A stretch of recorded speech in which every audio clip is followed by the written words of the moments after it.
Not there yet. Hello and welcome to the 20 Megabyte Doctor Who podcast, episode 395. I'm Adam, and I've forgotten the quote that Kirby's going to give me, so Kirby's going to do his own now. Careful, that's my pricker. It's your what? Pricker. And Mary Lang. I will be with you in the water, in the fire, in the earth, in the air. Yeah, I feel like I've let you all down now by not having a quote, but I've been a bit busy. Well, here, the one that I just said, I had to do that one, but really the best quote was any sufficiently advanced technology is indistinguishable from magic, which is Clarke's third law. Magic's back there. Yes, here we are, back on YouTube and back on Podbean again.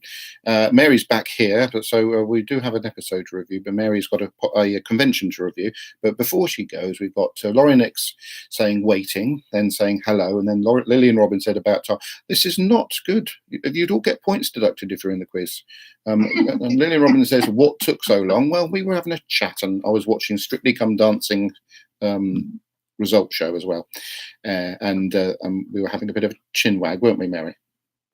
Yes, we were. Yes. So, and I was also trying to set the show up and get lots of technical behind the scenes. And frankly, we got so involved in what we were talking about that I forgot to actually do that. You were a lot waiting, so I do apologise, fans of the show.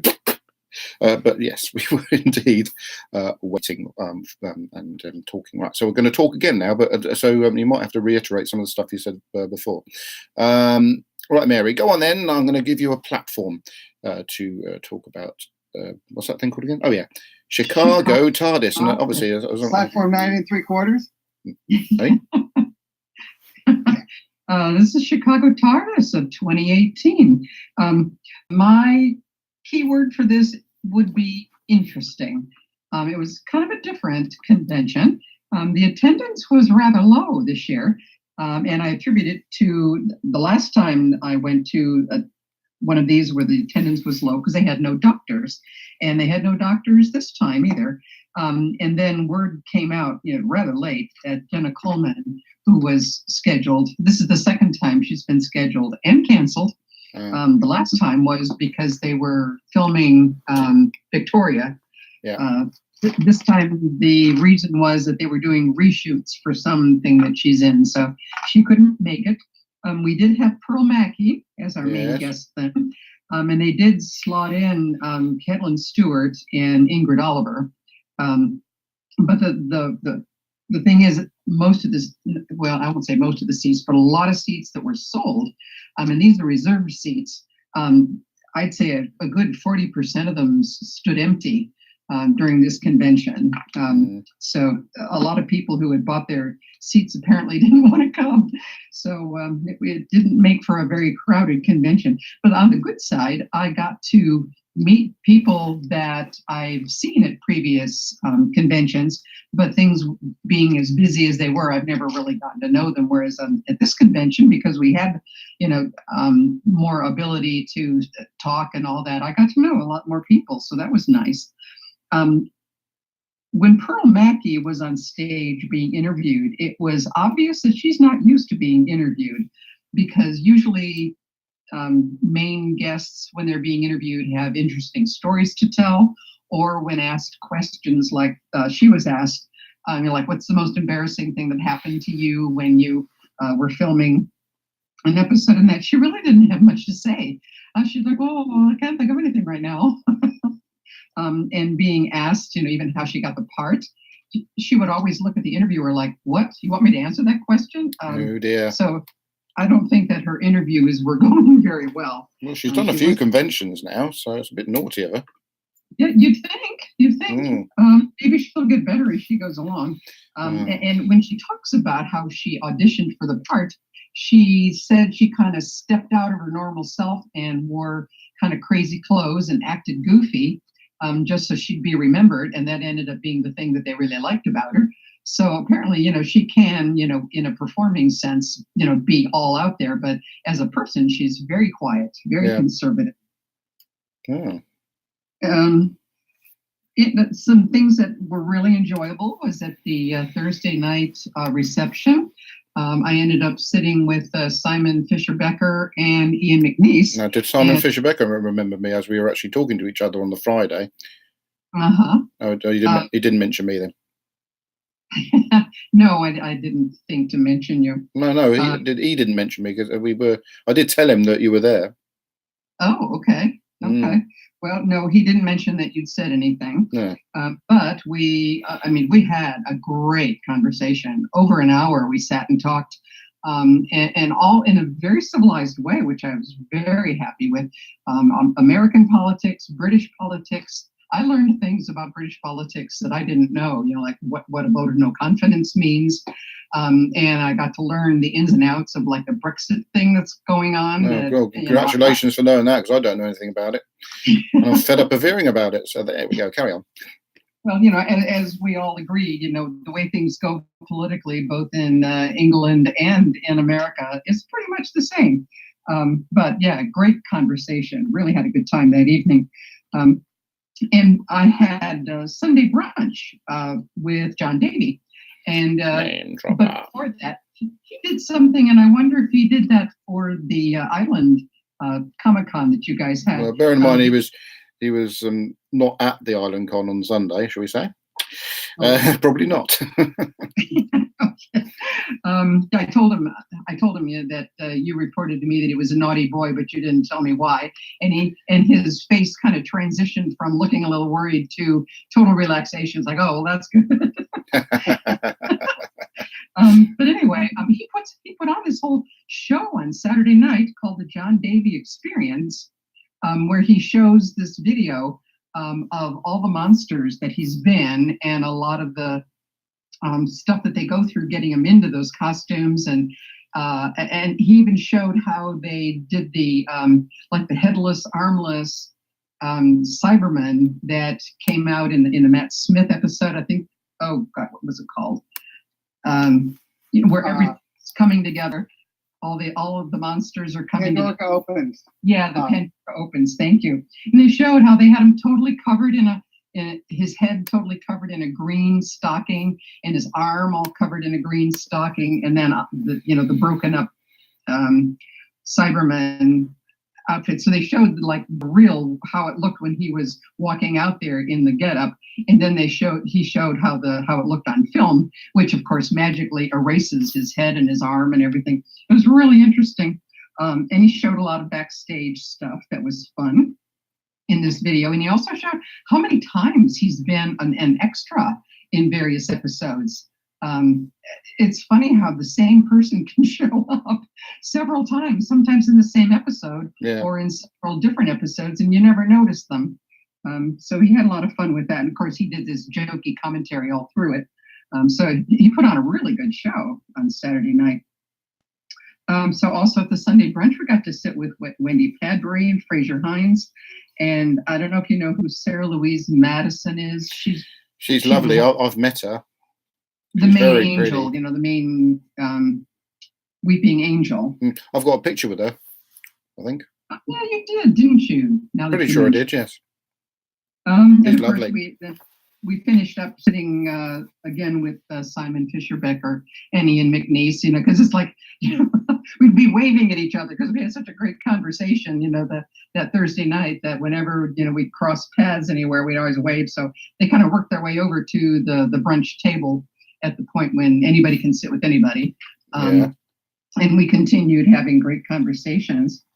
I did have to leave early on Sunday because there was a huge blizzard that was going to hit Chicago, and it was moving in on Sunday. So I sat in on the Big Finish podcast recording, which was fun. And then I left right after that. And when I was leaving, icy rain was already falling. And I drove into Chicago, which is where the blizzard was going to hit, just a little bit later, because I wanted to be in my hotel because it's just down the road from where my daughter lives. And my daughter and I spent Monday just walking around in the blizzard, in wonderful Chicago. Yeah. So those are the highlights of the convention, and next year is their 20th anniversary convention. So they're promising to pull out all the stops, and I'm looking forward to what they do. Good. Well, sadly, I won't be there. So just maybe reminisce. I'd like to go there as well. I'm looking through a load of the pictures that I haven't got framed yet. Look at this one. This is a good one for the viewers. That's me and Matthew Waterhouse, and Matthew Waterhouse signed it. I didn't even know I had that picture. Wow. Well, thank you for that. Well, me and Peter Purvis. These are all on the 20 Megabyte Doctor Who Podcast Facebook group, which you can join. And there's me with Richard Franklin, friend of the show, because he was on it for a few minutes. And there's me with Lee John. He was in Enlightenment. I have a question for Mary. Oh, you want to go with my pictures? It's me with Derek Martin. Yeah, continue with your pictures. I just want to ask you something. Me with Colin Baker. Another one of me with Sylvester McCoy. And me with Claire Clifford with the mascot, which haven't bothered me. Carry on. Mary, Yes. the little video that you're saying that John was showing, was it about 6 minutes long? Well, I don't know. It seemed longer. Oh, that's what she said. I just found something called John Davey Doctor Who Showreel on YouTube. I just posted. Yeah, he posts everything he does on YouTube, so it will be there. You don't have him doing the commentary with it. No. And then he did talk a while before it started. I mean, so the whole show took at least a half an hour or 45 minutes. So some of it was just him, some of it was the video with him talking and all. So it might be. I'll tell you what I did see, Mary. I did see a little video that John posted of him having lunch with Fraser Hines and Wendy Padbury and somebody else. I can't remember who it was now. So yeah, I did see that. That was From Chicago TARDIS. Pretty sure it's Chicago TARDIS. Can't be 100% sure. So I'm just looking for my drawer because I'm sure there was a picture of me and. So this is the video that John Davey put up. A video that he put it up with his 3D, no, his panoramic 3D doodah camera that he is always using. Found a load of question cards as well in this drawer. Trivial Pursuit question cards. They might come in handy later on. Not necessarily on this show, but I thought I had a picture of me in that Sarah what's her name.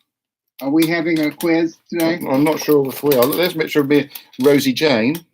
Rosie Jane played Bill's mum in Doctor Who. She was a guest at Chicago TARDIS also, but I didn't really cross paths with her. There's us with Hannah Spirit, who used to be in S Club. So I don't know about that. I did have a picture. I'm sure I had a picture of me and Sarah Madison. She signed it. Yeah, and I remember you posted it.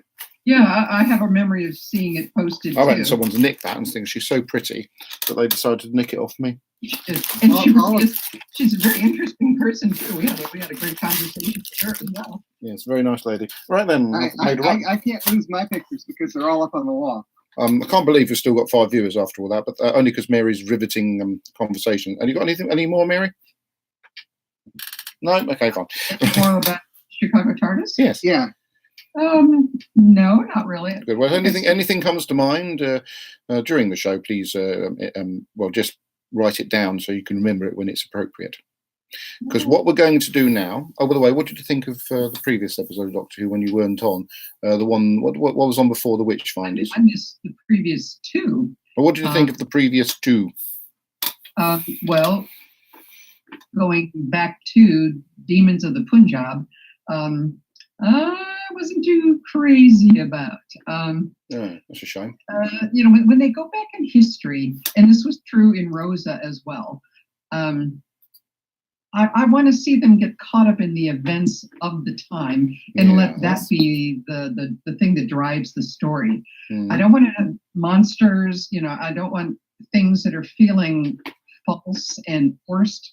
And that story felt, throw out the monsters. The story about the division of India and Pakistan, it still seemed, I don't know, it seemed forced, the story. I had a hard time believing a lot of what was going on. Right. So I wasn't crazy about that one. Now, Kerblam, I really enjoyed. Hey! That one was just fun, and it wasn't making fun of anybody. It wasn't distorting history.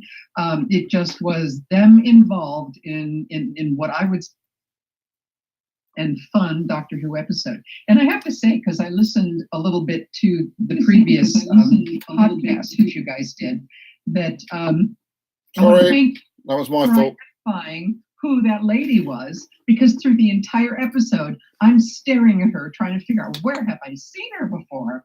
And on the podcast, you said that she was Haley, Roy's transgender wife. Yes. In Coronation Street. Yes. And I was like, oh, thank you. That's where See, you rely on me for these pointless bits of information. I could not place her. I just couldn't. But yeah, Kerblam, I really, really enjoyed, and so far, I'd say that's one of the better episodes of the series. Thank you very, very much, Mary. That concludes the 20 Megabyte podcast this week. Thank you for listening to the show. Only joking. It's a joke. Don't switch off just yet. By the way, I did accidentally mute what you said because I was fiddling with my other computer, forgetting, of course, that your audio is coming through it. So I do apologise, listeners, who there was a bit of a break-up in Mary's conversation there.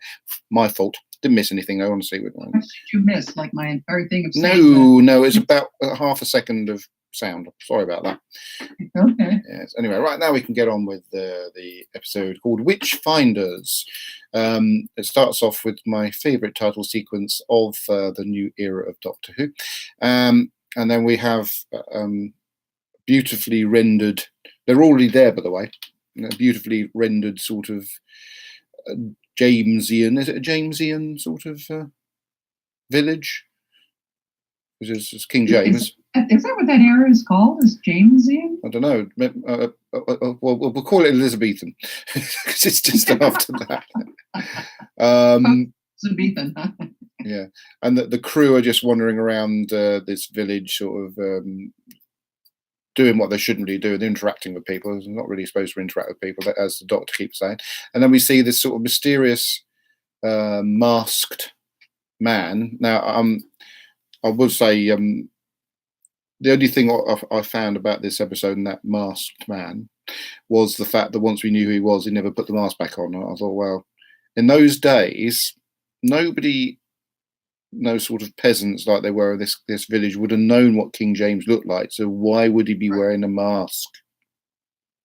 Well, yeah, that's a good question. Yeah. The mask was interesting because it's a Black Death, a plague mask. Ah.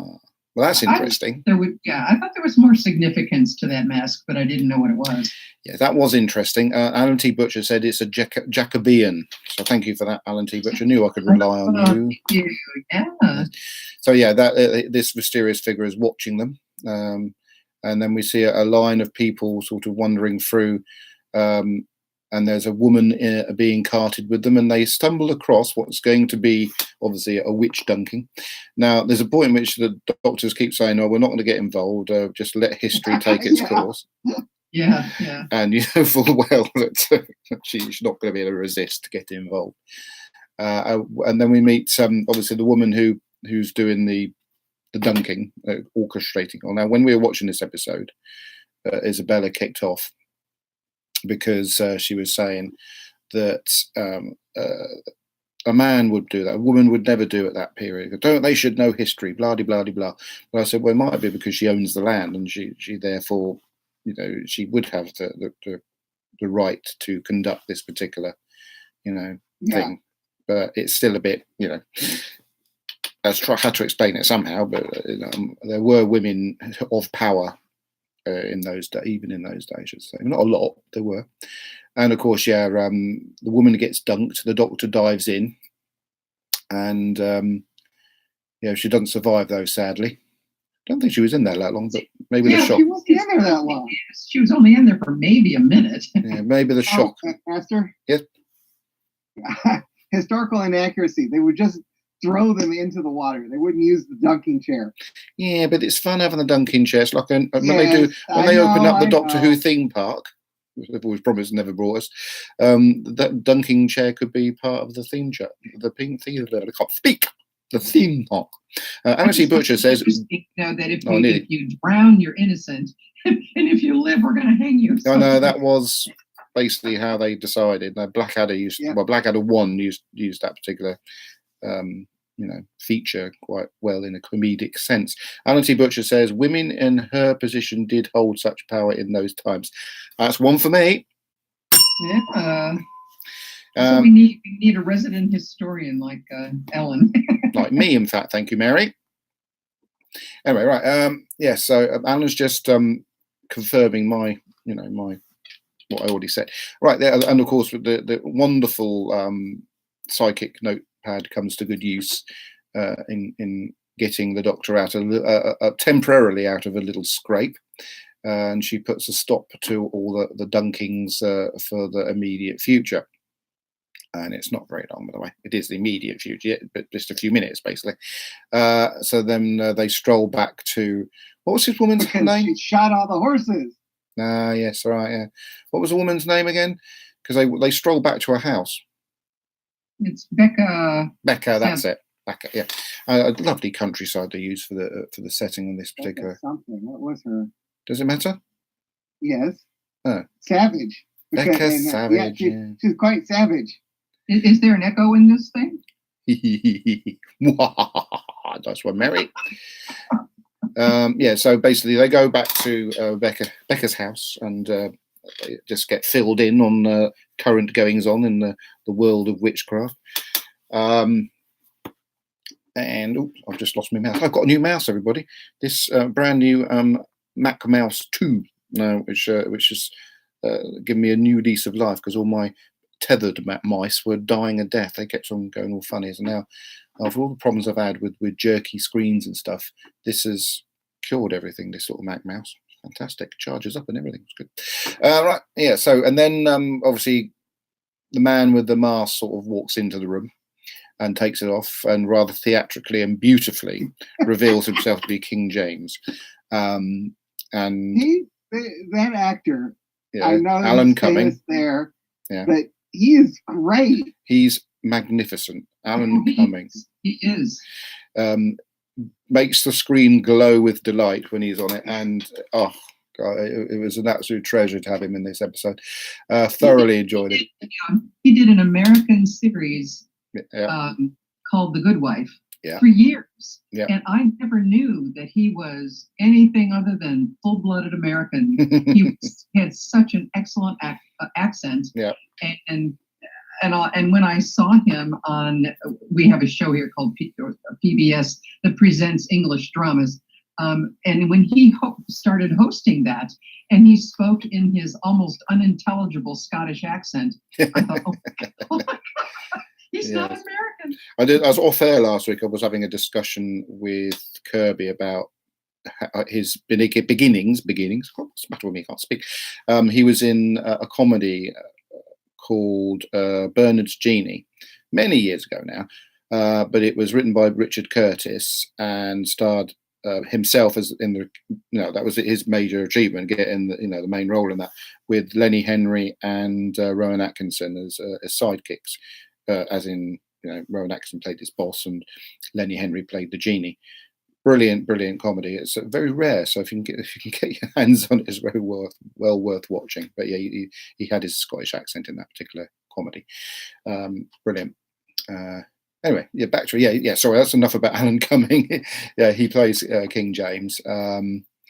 King James himself is he introduces Masterpiece Mystery here. Okay. Yeah, Masterpiece Mystery, right. Yeah, thank you for that, Kirby. So he's I love the accent he's got in this, because obviously King James was Scottish, but he's sort of dampened the accent down quite a lot, and he's got a grudge against a few people, isn't he? He's got family members and things. So, and he's certainly got a grudge against witches. So he's come to this little place to sort of investigate the goings on in the witchcraft. So he's almost like he's gone undercover, but he's thoroughly enjoying, because he comes in and he sort of, you think, oh, he's going to be this baddie thing, but he actually becomes almost like another companion as the episode goes on. Except he has kind of a creepy attraction to Ryan. Yes, he does. But I love that. I love that. When Bernard Deb's, and the Genie, Master. Yeah. Bernard and the Genie. Is it just a single movie? it's called Bernard's Genie. Oh. Or you would call it Bernard's Genie. It's Bernard's Genie, and it's a single one-off comedy. Yes, I think it's a feature-length thing. It's the Wikipedia article says it's okay. Bernard and the Genie. It could be Bernard and the Genie, possibly. Well, the thing is that it appears to be on YouTube. Good. We'll watch it then. It's good. Especially the best part of it is Rowan Atkinson's performance as the slimy boss, who said, because he turns up at work and says, "Oh, I don't know how I'm sorry I'm late for work," or something like that, but I've got a genie. Yeah, I've got a genie. And the Rowan Atkinson says, I sack ye. You're fired. And he goes, "No, you're fired. I sack ye." I can't remember. It's a long time since I've seen it, but Rowan Atkinson plays his horrible character. It's so funny. I just grabbed it to watch later. Good. We'll do that. Right. So it's a brilliant comedy. Anyway, right. So meanwhile, after we get the long introduction of King James, Yaz and the granddaughter of the woman got dunked go up into the forest where things tentacles come out of the ground, and it's a bit creepy. And Amy fell down to that was a different episode, wasn't it? So the Doctor and Ryan and Graham go poking around the house. They do in this series of Doctor Who, when they get the opportunity, do quite a lot of poking around houses and factories and stuff. And of course, King James. I think it's raining. There's rain coming down the chimney. King James follows them around. I think he's a bit suspicious of them. But what we don't get is that there's something wrong with Becca at this point, because she starts off being all sort of horrible, then she becomes a bit nice for a few moments and reasonable. So it's a bit strange. Of course, there's now a suspicion. Oops, sorry, I just knocked my speaker. There's now a suspicion that the granddaughter of the woman that got dunked, whose name I forget. What was her name? Is it Willa? Yeah, might the lady be. Being dumped? Is it? No, the granddaughter of the lady got dunked. Yeah, that's Willa. Willa. Willa, yes. Alan T. Butcher says James I was pretty much certainly bisexual. I say again, perfectly acted by Alan Cumming. And there's a point when the whole crew, including Becca and Graham, go into the forest, into the woods. Isn't that a film with James Corden? Yeah, Graham's given this really. He's in Into the Woods. He's the star of it. I own it. I've never seen it. He's the star of the film, along with Emily Blunt and really? Some other woman. Oh, she won an Oscar or two, isn't she? What's her name again? She's in all the Mamma Mia films. Oh dear, no, I've forgotten who it is now. Oh, she played Margaret Thatcher as well, didn't she? Meryl Streep. Yes, Dame Meryl Streep. Yes. In this country, should be a dame, by the way. I'm moving along. So Yaz essentially befriends Willa. A strange name, Willa. And I've done Willa's. Have you? Okay. It's probably short for Wilhelmina. Ah, very good, Kirby. I didn't think of that one. Laurie Nick says it was a requisite at court. What, being bisexual? I'm confused. Maybe it was. I know in the Roman times they didn't have any boundaries in regards to sexual activity. So yeah, there you go. Like I say, King James gets rather attached to Ryan. Don't know if Ryan actually notices his immediate affections or not. Yaz drags the Doctor up to the woods so she can have a look at this sort of strange looking ground. But as soon as the Doctor waves a sonic screwdriver at it, there's a body. Is it a body that rises up? Her grandmother, isn't it? I seem to remember right. No. Okay, Yeah, and yeah, it's the grandmother. Did anyone else get this Curse of Fenric vibe from those zombies? Well, the makeup wise, yeah. I mean, well, it was a mixture of things because obviously the doctor took something out of the ground, and then when the dead sort of zombie comes out of the ground, and she said, "Would you want this?" And she threw it back. That reminded me a little bit of what's that one where they're being attracted to the sun, and the doctor's eyes go a funny color. 42. 40, is it 42? Yeah, where they have to give that back. That's a Chibs story. Yeah, well, there you go. This isn't a Chibnall story, though, is it? No. Yeah. So, yeah, very creepy. These. Master? What? This episode marks the second time a Doctor Who story was both written and directed by women. Oh the dear, first was Enlightenment. Well, that explains a lot. Only joking. Sorry, I'll pick up that. Yeah. So the Doctor throws the the little file that she collected, the sample of soil from, and the actress who plays the grandmother eats it rather brilliantly. Yeah, very. And it licks her fingers. Yeah, yeah. But for a friend of mine, there's an episode of Doctor Who where the Doctor tests where she is by, or he is, or whoever the Doctor may be, by eating soil. I'm pretty sure the Doctor's done that on several occasions, licking the air, sniffing the air, tasting objects and stuff like that. So, Yeah. Yeah. Anyway, so some of those zombies look pretty good for being dead. Well, you don't know how long they've been dead for. Anyway, what I did forget to mention, that I think it was King James that gave Ryan this sort of eye thing to wear on his. Yeah. I thought there was going to be some significance with that, but turned out there wasn't. And I think he went. Did he go into the TARDIS? No, he gave it back to him at the end, didn't he? He gave it back to him at the end. Yeah. And then Becca turns up and starts waving, "Oh, you are witches!" And I think this is the point she decides the Doctor's a witch. And I'm not a witch. I'm not a witch. You put this nose on me. But King James doesn't stand up for the Doc, as Graham calls it. I'm surprised she hasn't said to Graham, "Kindly refrain from addressing me as Doc," because he's been doing it for the whole series. Yeah, He's got a special dispensation. Well, this Doctor's not the first Doctor, and she's fine with it. A few of the Doctors have said, "Kindly refrain from addressing me as Doc," especially the Sixth Doctor. Oh yes, that's right. Anyway, so she gets tied to the Dunker thing, and after trying to persuade King James, that she isn't a witch, and he needs her. Before you get to that, yeah, when Miss Savage touches the ducking chair, yes, she gets a shock. She gets like a shock from it. I mean, if it's the same tree that they're talking about, then why wasn't she getting a shock every time she put somebody in that ducking chair? Yeah, but she didn't physically put them in it, did she? She got her cronies to do it. Yes. Well, she didn't. Did you see her do it? Nope. No, because she got her cronies to do it. So the Doctor tries to, talk King James round, and then she gets dunked. And of course, when they bring it back up again, she's not on it anymore. And I think there's a reference to her, being able to hold her breath a bit longer than some people. And I was also Houdini.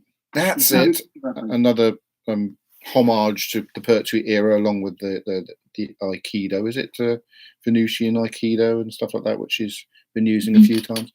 So anyway, I didn't worry about the Doc, because there've been plenty of episodes throughout Doctor Who where he's in a situation where there's no oxygen, or where they think he's dead, and that, and he always comes out of it because he says he's got a different kind of respiratory system. Yes, it's a bit of a shame that I forgot what I was going to say. Moving on. Right, so they decide to go into the house where obviously these zombies they have axes and all sorts of these things come into the house. The Doctor starts sussing out Savage, who goes really sort of dark and evil and horrible. But King James sort of goes with her for a bit, and then I think Ryan starts talking him around, and he starts thinking, hang on, what's going on here? the Doctor sort of gets wet for a second time, and I think she lands at the other side of the lake, or comes up at the other side of the lake, and then comes to this side of the lake, and then so I'm just moving along a bit here, and she starts sussing out, because like you said about the touching that thing and getting a shock out of it. She starts realizing, and then moving on a little bit further, because there's a tree, isn't there?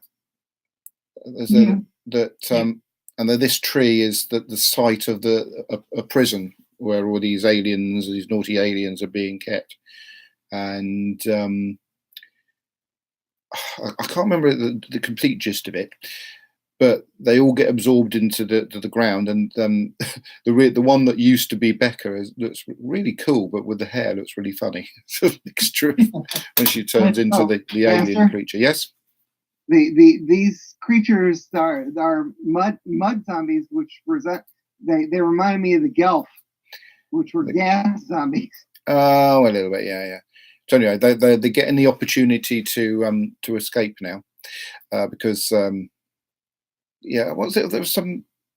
Well, how did they break the key, the lock of this thing? Is it because it just got old? Well, no, Becca at some point was chopping the tree down, and so she put the lock.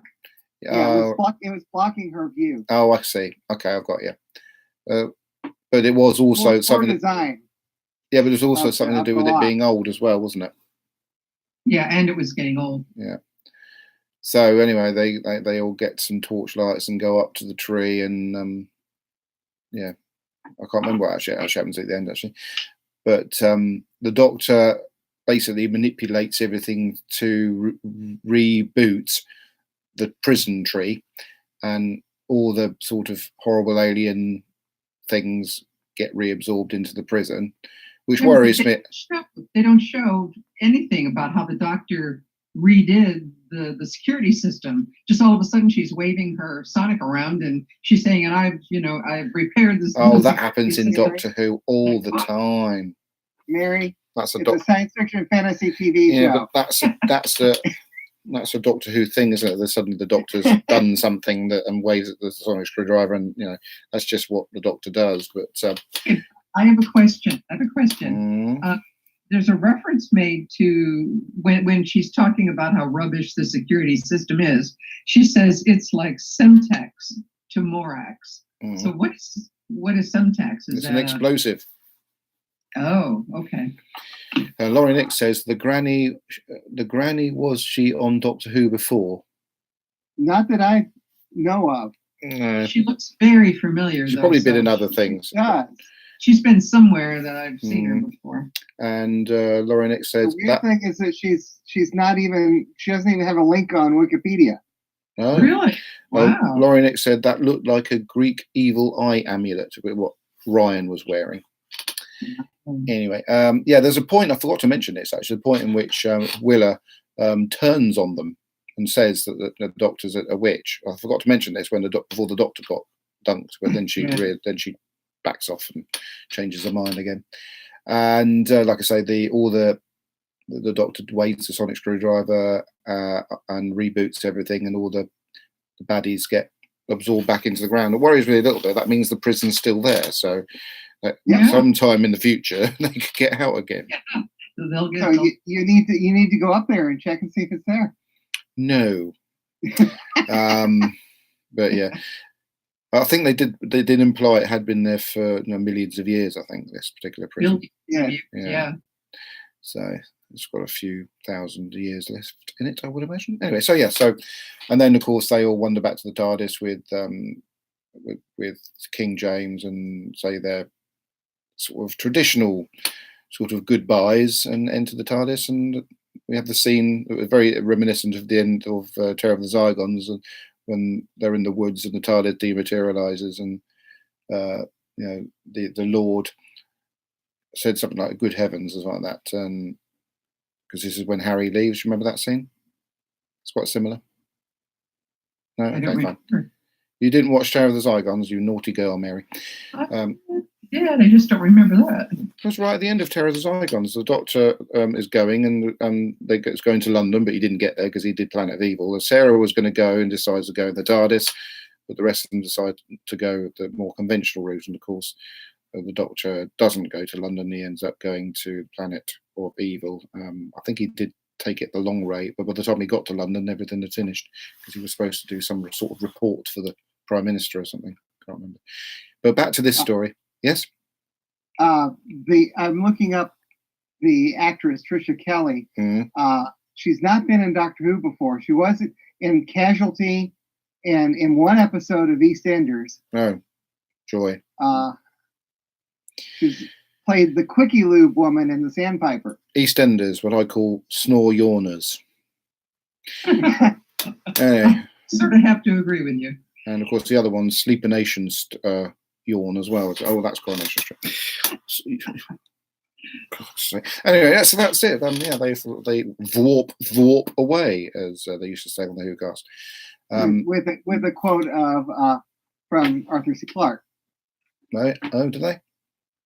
Yes, that's the Clarke's third law. The any sufficiently advanced technology is magic. No, he's sat by the door at the moment. Anyway, I'm getting a bit cold in here now, so I just need to access my my Alexa device. Alexa, front room fire on. Okay. Thank you. It's very, very helpful. Hey, congratulations! You didn't activate mine today. Well, yours isn't called Alexa. Yeah, I've got a new tablet which is called that, but it's not in this room. Right, really loud, actually, that fire. Right, that's it. So this particular story, which was called the Witch something or others, was it? Finders. Oh, Witch Finders. I really enjoyed it, actually. It was really, really good fun. There was some sort of typical classical Doctor Who style of things. It wasn't majorly taxing for the brain, but I think as a piece of entertainment, especially having Alan Cumming on eating up scenery and playing that character was wonderful. There's a degree of comedy in it as well, which I quite enjoyed. And yeah, it's not the best episode. I'd say this. You get these sort of middling, and you get your low ones, you know, middling. I'd say this was middling, so halfway between middle and really, really good. So I think it's like if it was an out of 10 mark, I'd give it 7 out of 10. This episode, I really, really enjoyed it. It sort of kept the series ticking along quite nicely. And makes me wonder even more why we can't have more consistency in Doctor Who, because there's quite a lot of this, despite what Jeff Waddle says, so quite a lot of this series has been very, very good.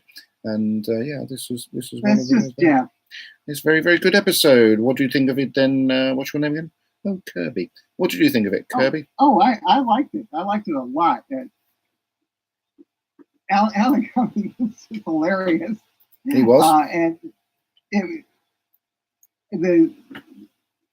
I'm just disappointed that it seems like sometimes these historicals they just stick aliens in where it would have been a fine story without the aliens. Oh yeah, well it's Doctor Who. Doesn't matter what alien. Even the aliens were creepy, but like I said, I was getting that the Hemivores vibe from them. So yeah. But yeah, I liked it. I will say though, I agree with certain people that it would be nice to be able to do a modern Doctor Who episode that didn't have any aliens in it. The Punjab story, I wonder if they could have done that without having an alien in it. I don't know. Yeah, of course they could have. Yeah, they could have. But it was still. They could have done. It was still brilliant. Well, actually, the Rosa one needed the alien, but I'm not sure it did. No, not necessarily. Well, he was the reason that they were there. Yeah, but they could have done it. They could have done it another way. It's a bit like Back to the Future didn't have any aliens in it. They just had to undo natural things. Yeah, there could have been natural things that were getting in the way. Yeah, true. Like accidentally making, helping someone who's fallen out of a tree to, Back to the Future. No aliens. Oh yeah. Anyway, yeah, so that, I really quite enjoyed it. I might be mad. People may disagree with me, but if I'm enjoying me Doctor Who, I don't want to go into too much detail about plot holes unless the plot holes are gaping. I don't think I'm... Yeah, I saw no gaping plot holes. No, I thought actually it was just a good bit of good romp, this episode. It's just yeah, quite enjoyed it. And so you said you quite enjoyed it too, didn't you, Kirby? Yes. Okay, is that it then? Yes. Okay. So stand by, everybody. We haven't had this for a while. It's Mary.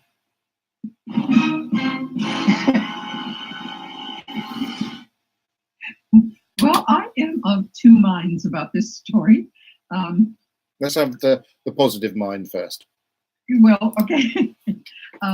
It was a very well produced, very well acted, and the story, all in and of itself, if you just take the aliens out of it, it would have made a very good story, because this was a pretty horrific time, and I don't see why the doctor and companions could not have been caught up, just in the fear and all that of the time. But I enjoyed it. I was pulled into it. But then, along with this very serious witch hunting story, is this little comedy thing going on. Yeah. I don't know what story Alan Cummings was in, but he wasn't in this one. He was in, I would say, like a Blackadder episode. To me, he just stuck out so much. I mean, he was so enjoyable as he was. Yes. But the thing is that it kept pulling me out of the story, because I just kept admiring, how much, what fun he was, and he seemed to tamp down what could have been, really scary and awful about this story. Yeah.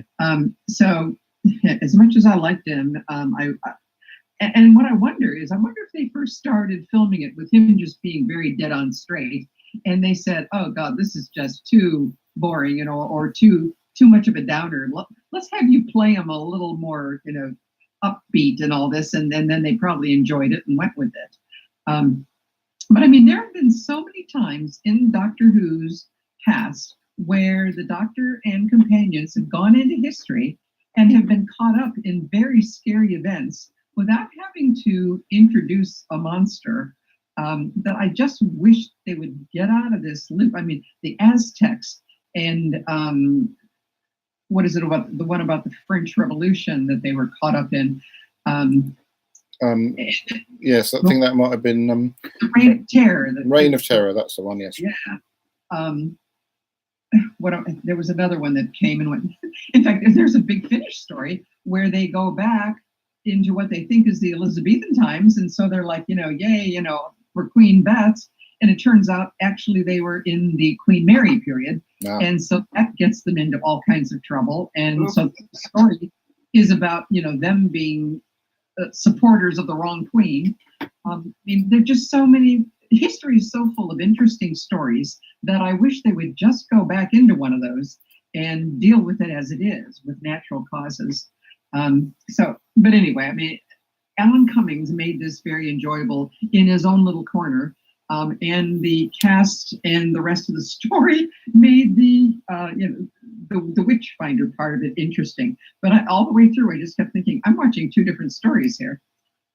So, well, you can get stories within stories. It's like watching a soap opera, isn't it? You get all sorts of different stories going off at the same time. You should be totally in the story you should be in. Well, not if you're watching a soap opera, you've got all sorts of different stories going off at the same time. So, yeah, no, not a problem with that. And I remember even when the first Doctor, when they did the Romans, I mean, there was humor to that one too. There were humorous episodes, but there was a lot of fear in the story too. So. But then, of course, it was stretched out over several episodes. Yeah, being sold into slavery and all that stuff. Yeah. That was more of a comedy anyway, wasn't it?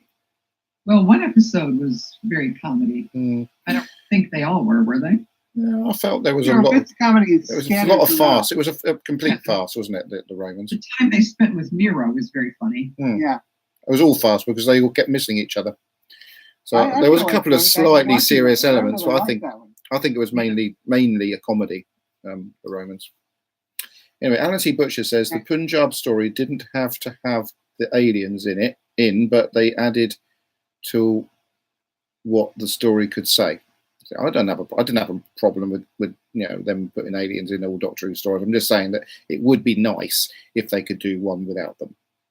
Well, I mean, even the 11th Doctor, when they did the Vincent Van Gogh story, we didn't need a monster in that. That was a good story. We didn't have one. It was invisible. You're the invisible monster. Anyway, so yes, that Master. yes.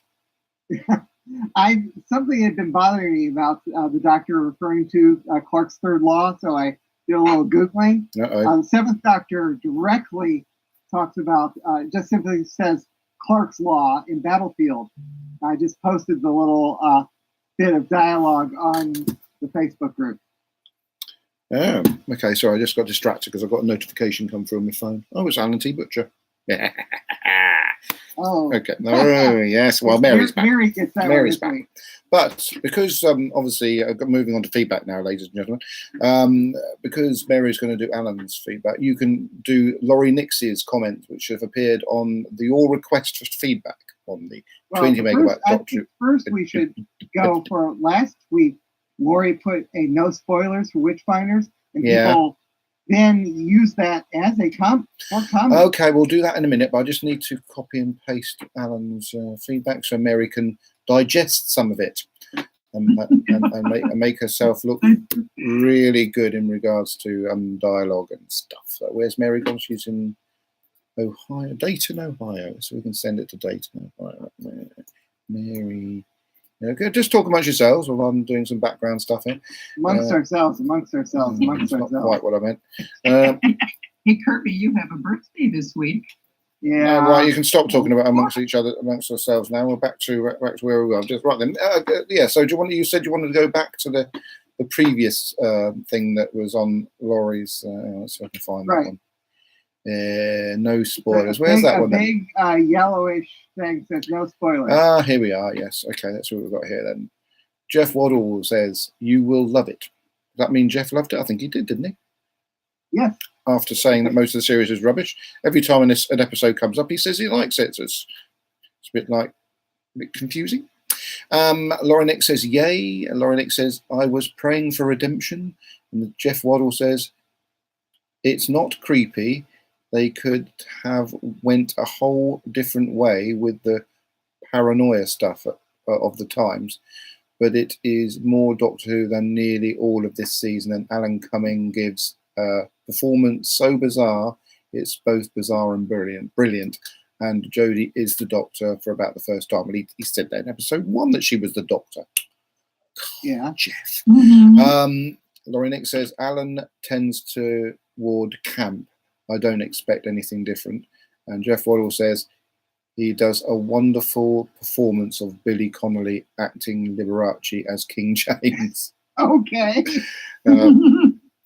Laurie Nick said Jeff Waddle, the power of the wig compels. And then Alan T. Butcher says James first was bizarre. And Patty Tiller says James first was very strange, not at all like KJV onlyers would have you believe, but with a childhood like his, what would we expect? Would we expect anything different? I'm really good at reading these things, aren't I, everybody? And Paul Wilson, daddy of the show, says Alan Cumming camping it up as James first. Yes, please. It was a great episode. I said Alan Cumming was fantastic, and then Jeff Williams said spoilers. One of the better episodes of the series. We all know that the Doctor would be accused of being a witch, but I didn't. Yeah, she did make some sort of, this would never have happened to me as a man, didn't she? Something like that. Yeah. But I did not see. What I did not see was the actual baddies would be, or what the actual baddies would be. That was a surprise, but I can't help but wonder why, if they had been imprisoned on this planet for millions of years, did the Doctor not know of them? I mean, really? Still, 4 stars. Good episode. Patty Tiller says the Doctor seems to have forgotten a lot of creatures as a result of this regeneration. I think. Yeah, that's the only explanation. Patty Tiller says would have been kind of funny if James had said something like, "The Doctor, my cousin was once married to the bloke who called himself the Doctor. He turned into the worst enemy." Of course, James and Bessie weren't close, so he would probably have never known. That's a good point. Yeah. And then to Kirby's request, Laurie Nix has written something for you to read there, Kirby. Okay, let me find it. Oh, I've got to expand it like 4 times. That's what she said. Oh my goodness. That's what she said. Missed opportunities and too much frothiness in the mud. I had high hopes for this one based on the prior historicals. Sadly, I was disappointed because I don't think they gave the subject the gravitas it deserved.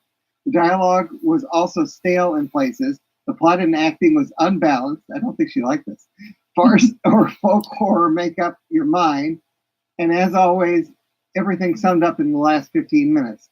Really not liking these Deep Space Nine looking aliens.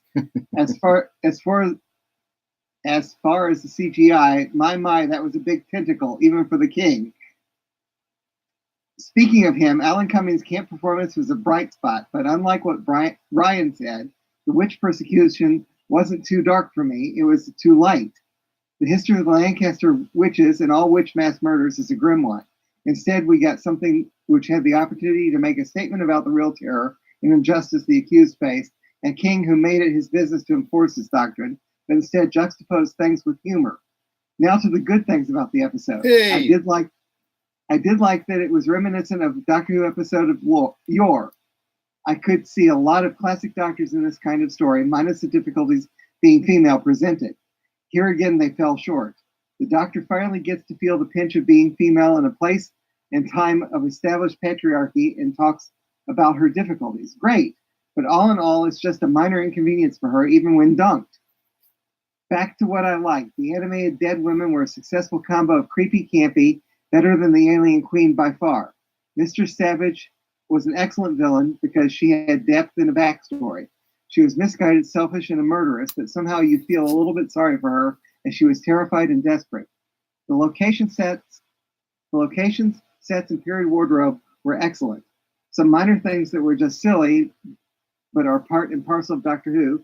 The reaction of the locals to these oddly appearing people in their midst was so underplayed, even if the king mistook them for actors. Yeah. People of color and women dressed in trousers, everyone would have been immediately dunked. I'm still trying to suss the trail of holly berries. How many were in Granny's grave? Like hundreds?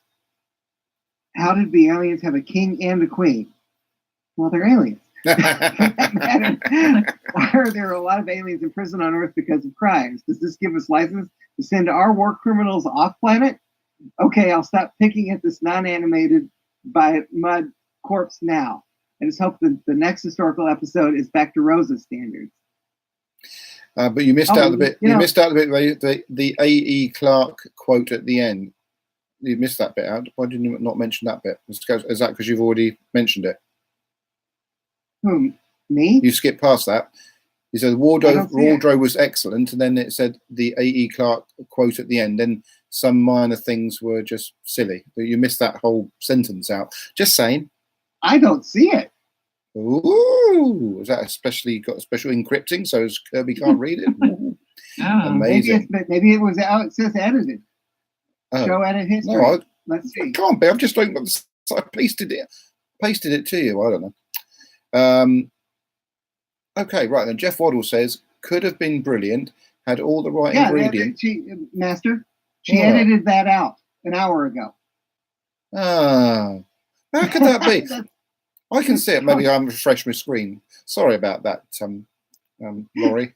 I didn't know you edited it. You can see the edit changes.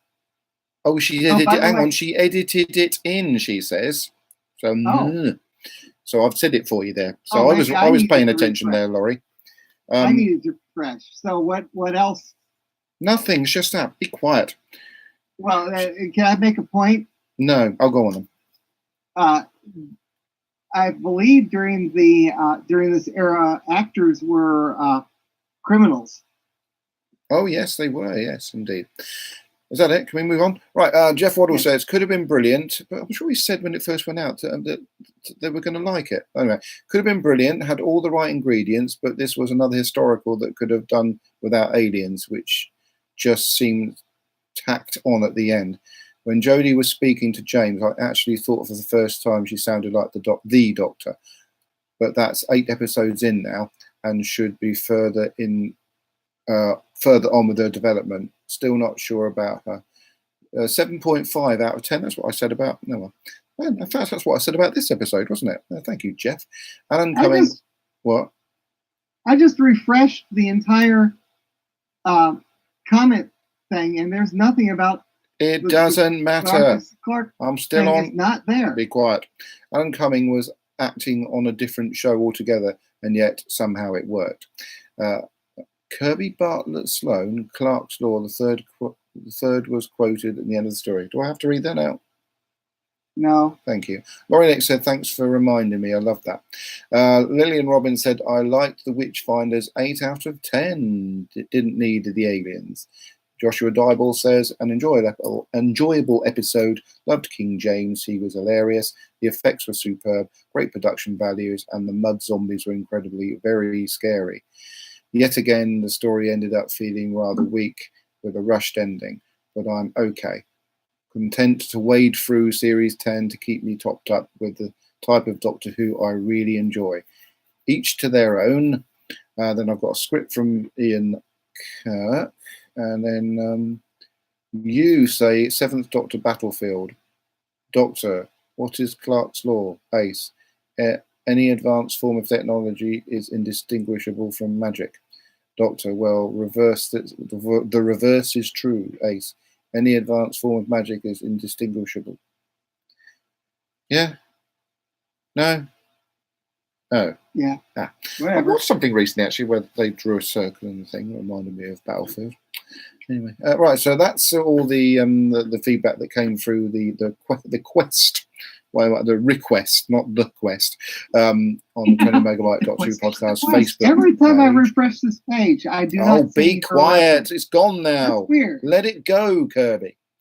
And then we're going to start singing from Frozen. Shut up, Mary. Have you digested it? Oh my gosh! And what about? It's on and on. Anyway, before we go in there, Laura Nick says, because Kirby reminded me of that quote. That's why she edited it in. Okay, so go and leave it, and that's all gone now, Kirby. We're moving on to Mary's reading. Mary's reading of Alan T. Butcher's long-awaited feedback. And long-winded. Okay, he titles it Doctor, Witch Doctor, Doctor Who, or Dr. Seuss's The Morax. Dear 20 experts.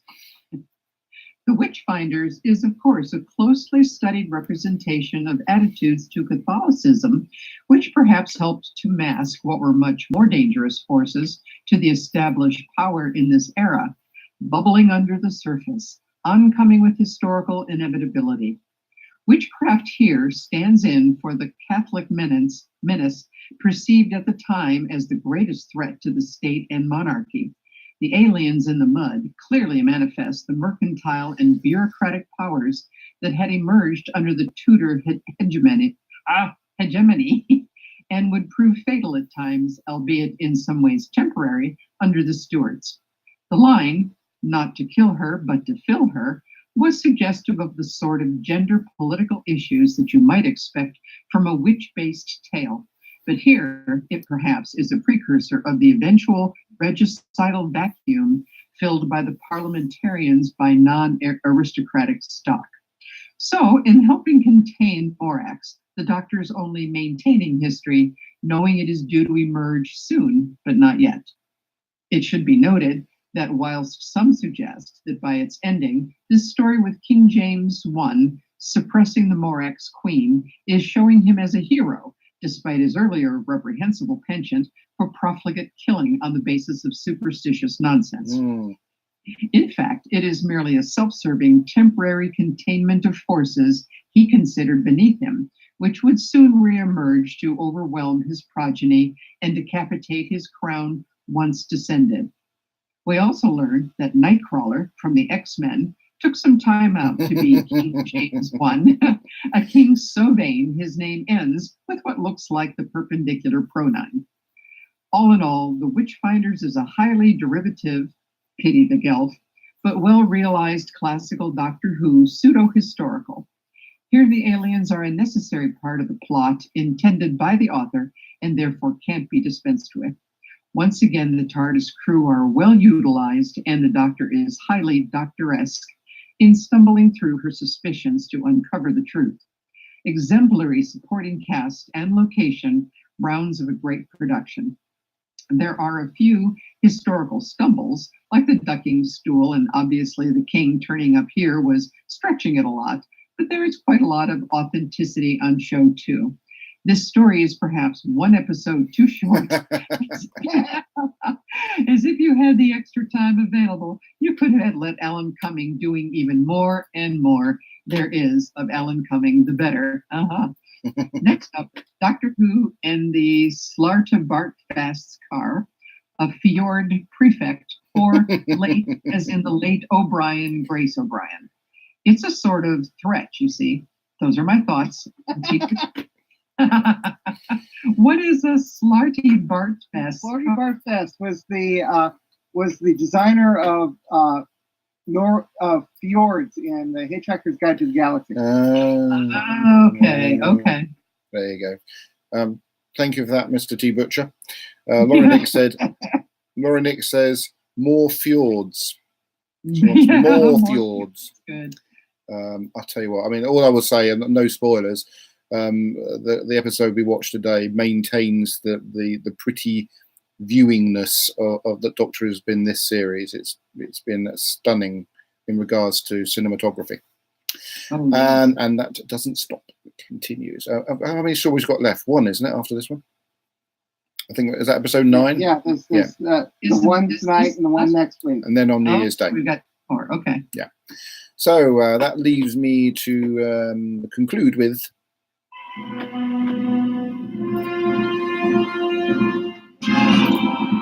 Hello, 20 Megabyte Podcast, this is Ian Kirk. Hello, Ian. The Witchfinders by Joy Wilkinson. Becca Savage is willing to kill everyone in the village. That might be the alien talking through her. It would be better for them if there were no humans around to interfere.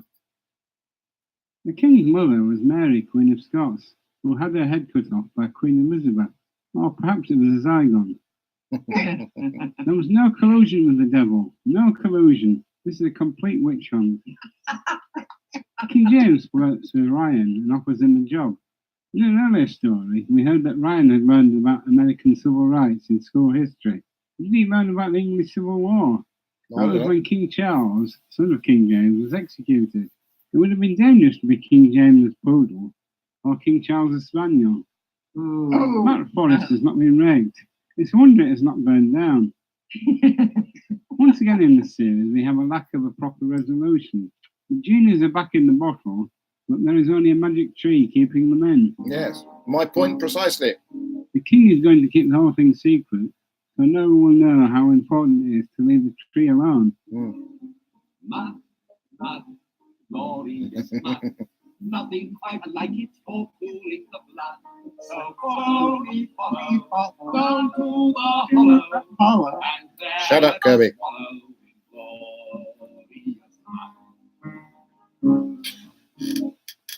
Bye for now. Thank you. That's Ian Kirk, everyone. And I love the hippopotamus song. One of my favorite. Oh. Which is why I posted a link on as a reply to his script. Oh, good. Yes, apparently at NASA, the InSight thing has landed in Mars, but no mention of Ice Warriors so far, unless the Ice Warriors are still hiding or just taken over the machine and fed it some dodgy information or something. So that leads me to move on to Doctor Who news. I'm just moving on, changing pages. This is multitasking. I have a whole array of computers here. It hasn't updated. It's the same as last week. Oh, no. No Doctor Who news this week. What on earth is going on? Well, I'll leave that then. That's weird. It's never happened before. That's a shame. Means I've got to move on to... Sure? Maybe you need to refresh. We'll refresh, but... Well, there's something here about Jodie Whittaker presenting bedtime stories. Whoa. I refreshed it. I've got Doctor Who news now. Yeah. Right, so okay. You had the same problem I had. Did you? Okay. Witchfinders overnight viewing figures. The overnight figures are 5.66 million. A bit down, but I'm sure it'll come up. We've got Billie Piper is back as Rose Tyler for Big Finish. I'm going to play a trailer Ready? As Yes. I'll ever be. We can always send someone else. No, nobody else knows the doctor like I do. It has to be me. All right then. Establishing interface. I have a feeling I'll need it. Cool. There we go. So Rose Tyler, The Dimension Canon, which also features Camille Coduri, Sean Dingwell, and Mark Benton. And I just Mark Benton was say- killed. I just want to say, any Big Finish story that Camille Coduri has been involved in, she lifts every story. She is so good. She is great. Oh my God! I mean, I listened to a whole box set called "The Death of the Captain Jack," and the episode in it with Camille Coduri is the most delightful thing. So I recommend any story that she's in. Well, I mean, the lineup, the main cast. She was at Atlanta a couple of years ago, and she's fascinating. Oh yeah, yeah. Great. Nice lady. I never got a chance to speak to her. She's been the Chicago TARDIS too, and she's totally enjoyable. Have you seen her in what was that film with Robbie Coltrane? Runaway Nun, is it? I can't remember. I think she's in that. I loved it when they had the Doctor Who Weakest Link special. Yeah. And she won. Good. Anyway, back to what I was saying. Billy Piper, Camille Coduri, Sean Dingwell, who plays obviously Rose's dad, and Mark Benton, who plays the bloke who got killed at the end of Rose. It's in it, so I don't know how that works out. Okay. Oh, okay, yes. Cool. Kablam!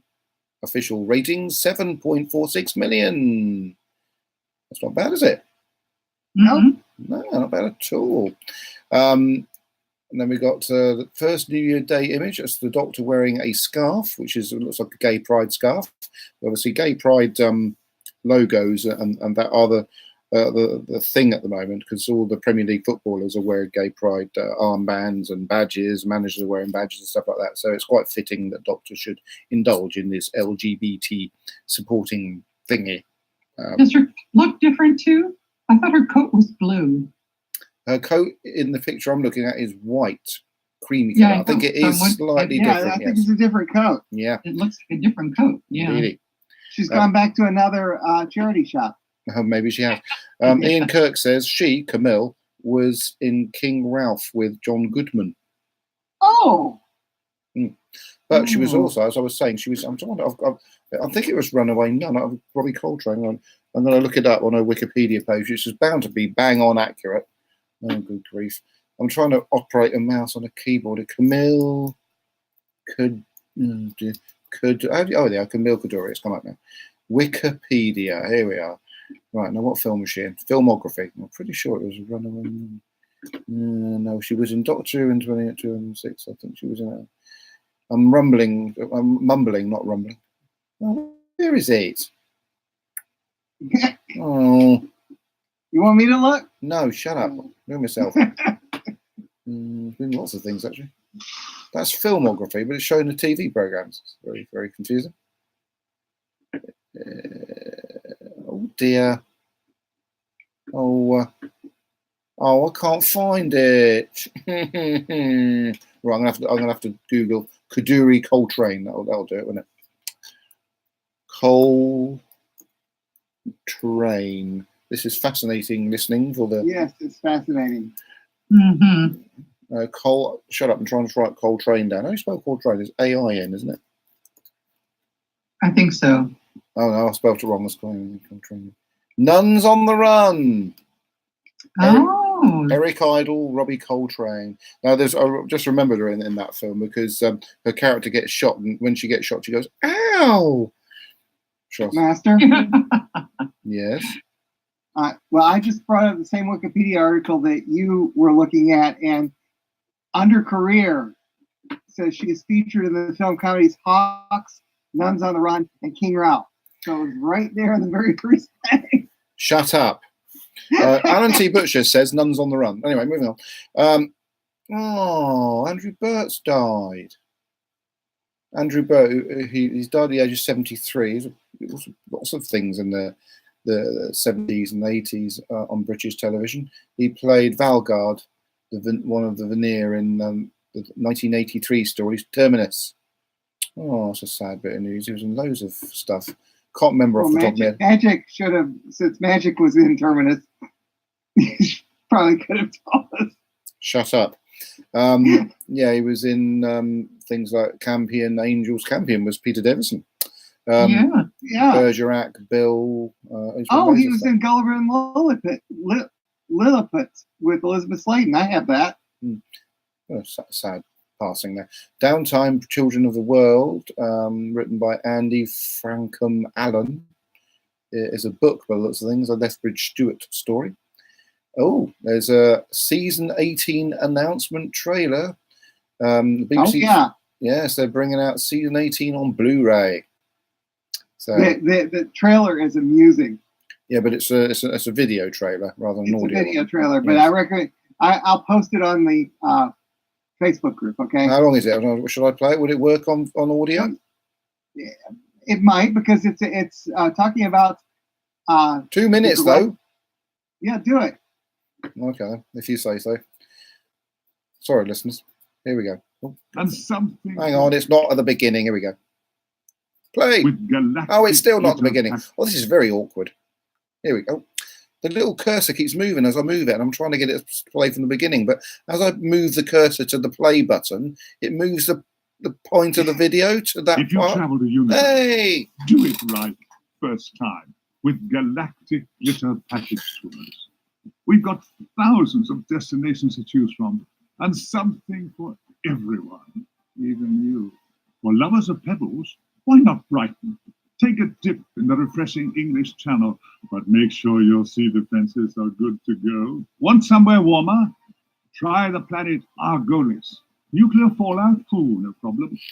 The Leisure Hive is the #1 spot for recreation. Or take advantage of our double planet package deal and visit Tydgella. Some call it Lush, aggressive. we call it friendly. Then drop in on the famous streams of Zolfathura with our prickly tour guide, Meglos. Why not join our annual voyage into E-space? The E is for excellent. We'll be stopping by the planet Alzarius with its balmy summers, beautiful swimming ponds, delicious river fruit, and wonderful wildlife. Then visit our rustic village, serving all-you-can-eat gruel 7 days a week. And for lovers of Gothic, why not drop in on the mysterious tower where your attentive hosts are ready and waiting? Craving minimalism? Join our day trip to the Void. Skip the queue at the famous Warrior's Gate and get up close and personal with the Pharaohs. Why not relax in a beautiful grove on the peaceful planet Traken? Let the statues soothe you to sleep. We cater for everyone, including logicians. And don't fret if you forget to pack your essentials. I demand to see who's ever in charge of this ship. The moment has been prepared. If you've got energy to spare, why not round out your holiday with a weekend in the Cotswolds? With scenic views, fitness classes, winery tours, and strange sacrificial ceremonies. It's got something for everyone. We'll have you tucked up in bed well before midnight. Even robot dogs. A gift to you.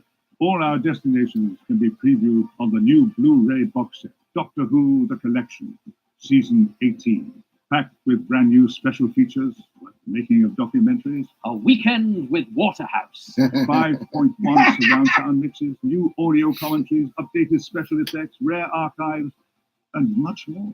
It is the loveliest job I ever had. Available to pre-order now. Yeah, I suppose that was actually quite good. What you benefit from watching the video version is the little bits of text they put on the screen during the preview. It was quite funny. What else we got here? We've got iPlayer achieves its best results in October. Top 10 episodes for October. Killing Eve, weird program. Doctor Who episode 1, number 2. A Cry, and then Killing Eve 4, 5, and 6. Apprentice number 7, Killing Eve 8 and 9, and number 10 was The Cry. So Doctor Who was in there, and the top 10 programs for October were Killing Eve number 1, Doctor Who number 2. It's almost exactly the same, but at least it's in there. The first episode of Doctor Who was actually on the best results in October. There's episode 9 trailer, which we're not going to go through because that's the episode that was on tonight. And then Jodie Whittaker is to present bedtime stories on CBeebies. So there you go, which I think all the doctors have done at some point. I think recently that chap who was in the Lord of the Rings film doing it, who played the bloke with the white hair. What was his name? Orlando Bloom, I think it was called. He was on bedtime stories. Oh, no, that was me. Oh, I wonder what that was. I don't remember making a funny noise. Yeah, so that's I thought I had the volume turned down, but oh well. Oh well, indeed. Right, Doctor Who. Oh, I was going to do Who Won. Who Won? Is that whowon.co.uk? It will be if I can type it in with one hand. Right then, we've got coming soon. Hopefully, it won't be too soon, too long, because it's December now and Christmas is not far away. There's the Entanglement. Alan coming soon? Huh? Alan coming soon? Alan coming soon. Entanglement, which is obviously the sequel to Enlightenment. Oh no, it isn't. Sorry, it's a First Doctor story. Crash of the UK, which is who is that? I can't really see the picture on it. Oh, it's got Maureen O'Brien in it. We talked about this last week, didn't we? And the Dalek Audio Annual. They need to get these things out for Christmas. These things are coming soon. As far as stuff you can buy now for your Doctor Who fans at Christmas, Doctor Who magazine 532, which you can get much quicker at whowon.co.uk rather than waiting for it to arrive in American shops. And Pirate Planet, a book by James Goss. So Doctor Who Won are specialists in all Doctor Who things, but they're specifically specialists in Doctor Who books. So if you want a Doctor Who book, go to their website and click on down the left-hand side, little screen of things you can click on, and you can see their vast array of books that you can buy. That's whowon.co.uk. Lavazi. Now I'm interested to see if the jumper that I've been pushing for them quite, oh dear, the Christmas jumper I've been pushing for them is actually sold out yet. Because if it has, of course, we can take credit for that. Won't get any sort of commission for it. We might get another year of sponsorship out of it. Hey. In fact, I think all of our listeners should actually have bought that to make sure we get our sponsorship for the year. No, it's still available. Yeah, it's the TARDIS and Daleks Christmas sweater, price £34.99. You could have actually got it cheaper if you bought it via the discount link that was posted on the 20 Megabyte Doctor Who podcast Facebook group, which you can join. So you had your chance, but it's still available, along with the Two of the Cybermen scarf, the Series 18 shorter scarf, a lovely TARDIS knitted tie. These are great gifts for your Doctor Who loved one. And they're all available at avazi.co.uk. And now I've run out of stuff to talk about because obviously. Mary. Yes. Did I see pictures from Chicago TARDIS where they had that big Two of the Cybermen logo up on the stage? No, she's gone quiet, so I presume that's a no. I don't remember there being a big Cybermen logo on the stage, so that must not have been Chicago TARDIS. Okay. Right, and now we're going to talk about the next episode of the 20 Megabyte Doctor Who podcast, which is scheduled for the 9th of December. It looks like it could happen on the 9th of December, even though it would be easier for me that it happened on the 10th of December. Oh, so we're going to do it on. Wait, let's see. Sunday, the 9th of December. Oh, so we are doing on Sunday after all. Yeah, I suppose we could. It'd be nice if some people could turn up for the recording, though, wouldn't it? Yeah, so that's what we're aiming for, and that will be episode 10 of Doctor Who. Now, the fact that it's happening then, and we're going to be talking about. Oh yeah, sorry, yeah, episode 9. Yeah, episode 9. Yeah, so therefore that projects still further. The episode 10 will be on the 16th, but we can't do that one on the 16th. This is why I'm not doing episode 9 on the 10th, because on the 16th of December, I will be at the Marks and Spencer Christmas party. Okay, so therefore, that episode will be recorded on Monday morning, the 17th of December. Okay, and that will be us reviewing the last of the current run before we get to the New Year's Day special, or whatever its blooming thing is. Okay. Okay, so Just pre-warning you. That will be the 17th. The 17th. Monday the 17th. Yeah, I can be there. Okay. I can too. I'll be complaining and sleepy, but I don't really care. So that will be the last episode of the 20 Megabyte Doctor Who podcast before Christmas, because the last episode, and it will also be the last one of the year. Yeah. Mm. Are we going to talk at that last one? Are we going to talk about the Jodie Whittaker season, or are we going to wait for that until January? That will be January, because obviously I count the New Year's special one as part of this series. It's so close. It's only like 3 weeks gap, so we'll be counting as part of that. And then, of course, when we go into the new year, we will be because obviously that episode goes out on the Tuesday the 1st. So we I don't know how we're going to fit that in. You'd have to watch it quite quick. We'll probably just do that on the Sunday the 6th. And then the following week we can talk about the series on a whole and rate the episodes like we normally do, and then we can go back to the journey. Will we shift back to shift the hour back? Yeah, go back to normal time. I don't really like doing it this late, to be fair. So we'll go back. I like doing it this late. Well, I don't. Oh, I don't. I prefer it earlier. Thank you, Mary. We go back to the 7 o'clock start. And I did email Louise in regards to trying to get her on the episode that we're going to watch next in the journey. Invasion of Time. Invasion of Time, yes. But she never got back to me. But she might be busy. I don't know. Actually, try it again. She did get back. Actually, she did get back to me talking about the possibilities of pricings for appearing at a potential convention, but she didn't answer the question about appearing on the show. Oh, well, never mind, eh? Master? Yes? The other night, Fred came to me. She said she wanted to watch some old Doctor Who. Yeah. And I asked her, okay, did you want to continue where we left off with the journey, or just take something random? And she said something random. I asked what doctor. She said 4th. Yeah. So I showed her something she'd never seen before. She loved. Yeah. City of Death. Oh, well, you're not going to go wrong with that one, but I know why you picked that one. I mean, Douglas Adams, for goodness sake. Could have got something more. You should have gone a bit more random with that, couldn't you? And she also, I told her about Mary's little running through Paris. I'll get a chance again to do it. In fact, I will say though, I mean, the fact that we're going to talk about the last of the regular run of episodes on the 17th, and it's a Monday, it's a chance of getting Reese on again. It'd be quite nice. So fingers crossed on that one. When I did the panel at Chicago TARDIS about classic doctors, the remit was we were to talk to someone who's never seen the classics. And we went doctor by doctor, like what episodes would you recommend to somebody to see? And City of Death ranked pretty high for the 4th Doctor. Oh, yeah. As a first timer, yeah.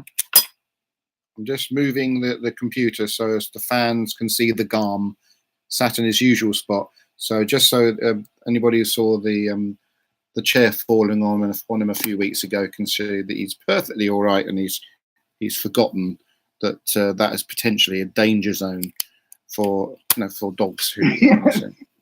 I just checked my notifications on Facebook, and it says John Davey likes your post in the 20 Megabyte Doctor Who podcast. John Davey, YouTube. Whose post? My post. No, I posted a link to a YouTube video of the stuff that he's been in. Okay. Well, he does like the stuff. If people post his stuff, of course he's going to like it. I wish he'd like watch the show. He actually owes me. He owes me an appearance. The notification says John Davey likes a post called John Davey. That is what it's called. Well, I think I might try and do a bit of gap filling. Probably he's going around at virtually every single convention in existence at the moment. So trying to catch him when he's not at a convention, it's going to be quite difficult. But if I could get him, in between the end of this series and us going back on the journey, that would be good. But I'll have to work on that one. He said that whenever he comes on, that he always crashes the podcast. You know, no, it's only when he comments on the live feed. But tell him it's on YouTube now, so it seems to be a bit more stable on YouTube than it was on the Facebook. Okay. That would be great. And I will say also the camera on my this MacBook Air is much nicer, so as far as I can see it on here, than the camera that I used to use on the iMac. So I'd like to get one of those nice, really good quality cameras that apparently need a little interface, and they're about 60 quid, these interfaces, so you can actually plug like a stills camera and use that as a video camera. Trouble is, stills cameras only run for about 20 minutes, so maybe a GoPro or something like that. Attach that to your computer and use that as a really high quality video facility. But that's for the future. But for the now, Laurie Nick says puppy, so we'll do another review. Oh, there he is. Oh, every time I do that, my power cable falls out the Mac. Isn't he lovely? Deb doesn't think so. He weed in the front room the other day. Because the next door neighbour was, well, it's not actual, it's the builders next door who are trying to do out the house next door. I'm just plugging the cable back in. They built a roof for the outhouse next door, and it stunk of fiberglass, and I don't think Magic liked the smell very much. Alan T. Butcher says the GARM has never heard of a risk assessment health and safety nightmare. And Laurie Nix posted a little emoji of a dog and a closer up picture of a dog, which ironically looks more like Star than it does a Magic, but Star's in the other room being as lazy as she usually is. So and I wanted to say too, I forgot that when we were doing breakfast with John Davey, when I introduced myself and I said, through Adam and all that, and he said, "Oh, you're the lady on the show that doesn't like anything." Oh, he remembered that bit all right, didn't he? Yeah. Isn't it funny how they all remember Mary, Kirby, but when it comes to talking about you, they have a bit of a problem. Well, I did walk into a Concay one year, and Colin Baker recognized me. So, no, very good. Well, wish he recognised you when I talked to you about him. I'll have to try and I'd have to be armed with a picture of you next time I see Colin Baker. I was armed with a picture of Mary to show Paul McGann. So you're obviously unforgettable, Mary. Alan T. Butcher says Stalin. Lillian Robbins says pining for the fields. That's a Monty Python reference, by the way. And then Lauren Nick says Kirby is a legend. Apparently you're a legend. Aren't legends, Kirby, things that are very, very old? What? Very cool. Never mind. Alan T. Butcher says, what? Why am I a legend? I don't understand. You have to ask Laurie. She says you're a legend. Okay. Alan T. Butcher says, "Oh, Star in the other room." There might be a song, but Star is indeed in the other room. Just waiting for these funny comments to come through. What? I said a legend in your own mind. No, I always thought of legends. I'll have to look it up on. Hey, Siri. Siri? Where's Siri gone? Siri. Siri. Go ahead. Yeah. What's a legend? Legend is a genre of folklore that consists of a narrative featuring human actions perceived or believed both by teller and listeners to have taken place within human history. Do you want me to keep reading? Did everybody get that? No. Seems like I cut you off. Could you please repeat that? No. Well, Alexa, what's a legend? Was that Siri? That was Siri, yeah. Legend is a genre of folklore that consists of a narrative featuring human actions perceived or believed both by teller and listeners to have taken place within human history. Narratives in this genre may demonstrate human values and possess certain qualities that give the tale verisimilitude. There you go. They both said virtually the same thing, and that apparently it describes you, Kirby. Okay. Which made me think, for some reason, that watching the current run of nearly got a in edgeways. The vocabulary sounds like Alan T. Butcher. Yes, it does. Well, Alan T. Butcher said Kirby of Cows is a legend. He's talking about the shopping cows called Kirby. And then Lauren Nick said, is legend, as in legendary, as in epic.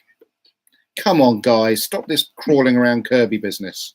It's like, I was watching Big Bang Theory series 12 at long last, and it was fascinating to see Teller actually talk.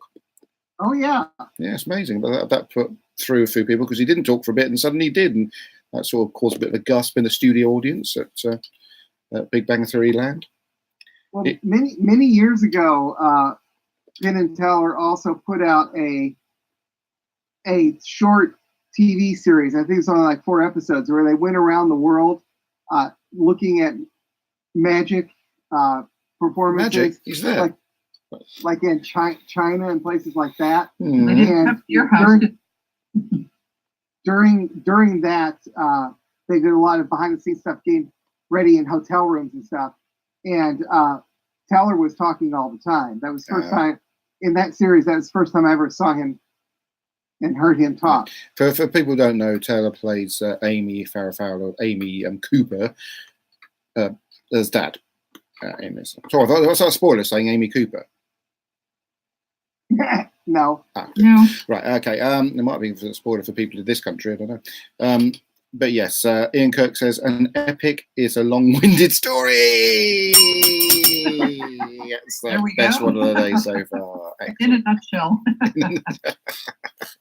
Well then, so that's about it then for the show this week. I'd like to thank our consistent 6 viewers that have watched us on YouTube. This is more music on Facebook, it's even better. And we'll be back around about the same time next week to talk about the next episode of title is which, Kirby? I don't know. I don't what? remember. Oh, it's the Fjord one. It's the Fjord one. The Pining. So we're watching Sunday, Doctor Who and the Monday. Doctor Who and the Pining of the Fields. Pining for the Fields. Sunday, not Monday. Sunday. I said this time next week, approximately, will be the end of that episode. It was originally the other way. Let me see if I can find the title. So we're aiming for 8 p.m. next week, but it might be a bit later depending if I'm watching Strictly Come Dancing semi-final results. It's called It Takes You Away. Thank you. It takes you away. Joshua Dybel says, see you next week. All the best. And the same to everybody. Thank you for listening and watching to the show. Goodbye. Goodbye, Fancy Pants. Bye.